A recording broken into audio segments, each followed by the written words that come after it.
What's up, Crypto Squad? Welcome back to Patrick's Entertainment. Never financial advice. Always do your own research. Listen, this thing just keeps getting dirtier and dirtier. And honestly, there's a lot to this whole Saitama thing right now. And I know everyone talks about it. Listen, everyone talks about it. Why is it that people talk about it?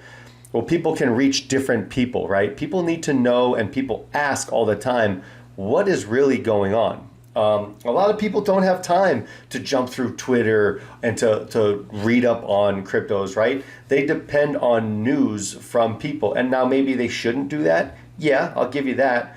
But a lot of people that are super busy throughout the day can't thumb through all this content and everything about these cryptos and what's going on.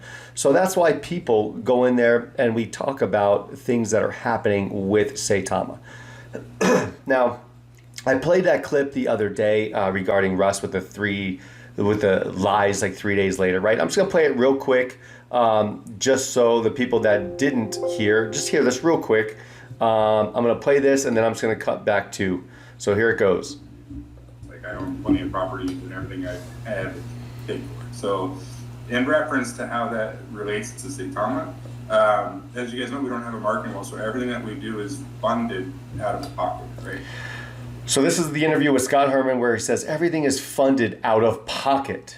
Out of pocket, okay? So the EFC sponsorship, 7 figures, out of pocket. Out of pocket. And that doesn't mean we sell Saitama to pay for it. No, we don't want to hurt the charts because we're holders like you guys are. So he said right there, we don't sell Saitama. We don't sell it because we're holders. And we don't want to hurt the chart because we're holders like you.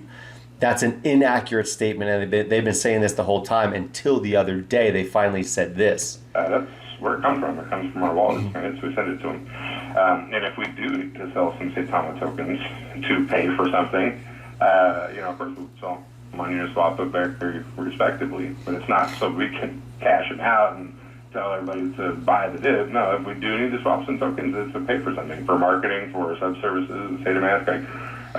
We're trying to build a business, and it takes money to make money. It always does. We don't have a marketing wallet, so those funds got to come from. So the money's got to come from somewhere. We have to pay for these sponsorships and partnerships somehow. How else do you expect us to pay for it? Of course we sell Saitama tokens.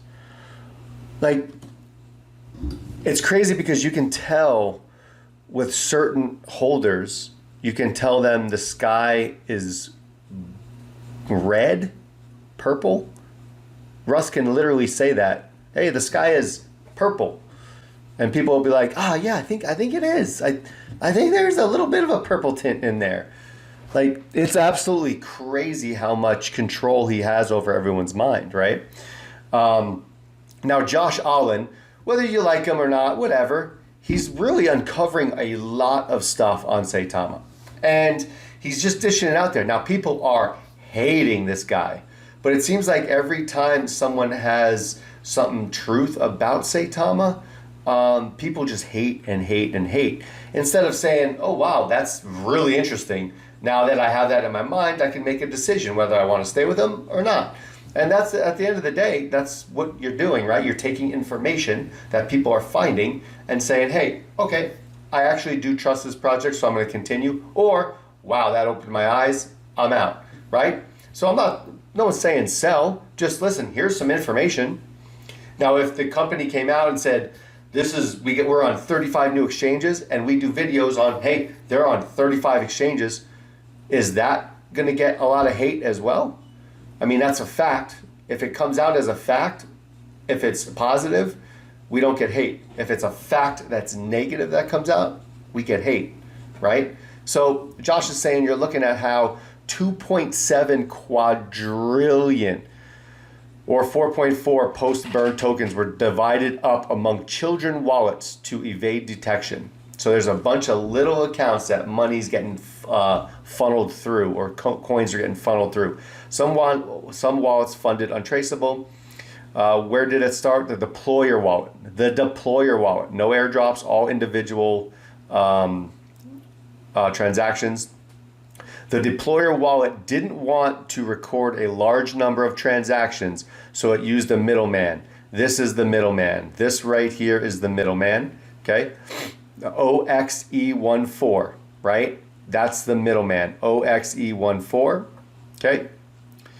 The very top wallet from the last tweets, or from the last tweet, gets 200 trillion. That's here for reference. So now 3 days ago, this wallet, OXE14, split up Saitama tokens between two fresh new wallets preparing to sell, totaling between them over 700 ETH of Saitama. Absolutely crazy. Now OXE14 got its gas money to make these transfers from that, right? Who got it from? So it looks like that. I mean, it's going from one account, right? Following the ETH from the previous tweet starts to get tricky, but here's the two transactions for reference that funds of OXE14 tokens splitting. Recipient of the untraceable ETH for gas also happens to hold 400 ETH worth of Saitama. It is both a token endpoint and an ETH forwarder. It's so, listen, there's a lot of stuff that are being uncovered. So listen, you're never going to get to the 2-0 mark. And I pulled this up right here. I mean, this is since February, right? I mean, we can even go back to January, a little bit of January. Like, it's on a constant road down. You're never, and I can say this, we're never going to see over the twos really again, because that wallet just dumps. And I mean, if you're cool with that, that's cool. Then that's cool. Just don't expect to make money. I mean, that's cool. Listen, if you're okay with that wallet that's from the dev team, it just dumps on you every time it goes up on a run. Look at up a run, down, right? Up a run, down. I mean, that wallet's just going to be dumping on you. So if you don't want to make money, that's fine. It's cool. Just don't expect to make money. Don't expect to turn $1,000 into $1 million, right? Ever. Don't expect. Always know that when it gets to a certain amount, like a 2, 1.8, 1.9, 2, the wallet's going to dump on you and make its money while you're sitting there holding your bag. Just know that. It's fine. I get it. It's fine. If you want to hold it for the long term, this project it can be okay in the long term. I said that before. You just got to change leadership. And then this whole V thing, right? This whole V, I mean, this is a whole nother story with V. V. So it's, yeah, she did a bunch of stuff she was the original person in Saitama, right? The original person who was one of the creators, I believe. But yeah, I'm not going to get into all of her stuff right now. I mean, you can go in and some people did some videos with her, but there's a lot to this. And if you get mad for people just pointing this out, you have to check yourself. Just check yourself, honestly, because there's a lot of shady crap going on and people are just trying to bring it to attention. And if you don't want to hear it, just don't listen to it. But look, everyone gets hate. Like he's literally telling you what's going on. Literally telling you what's going on, and people are just nonstop like hate. Like, I've never seen it before where people just fight back and they see some shady stuff going on and they tell the person that uncovered it to like, go get a life or start wrecking him or something. Like, it's crazy. But listen, it is what it is. Listen, Saitama people, it is what it is. It's okay. You just need a new team, new devs, the whole new team. And I think the project can be salvageable. But in the current situation, I don't think it will. And that's just my personal opinion. Who the hell am I? I'm a freaking nobody, right? But listen, that's all I got for you today. See ya.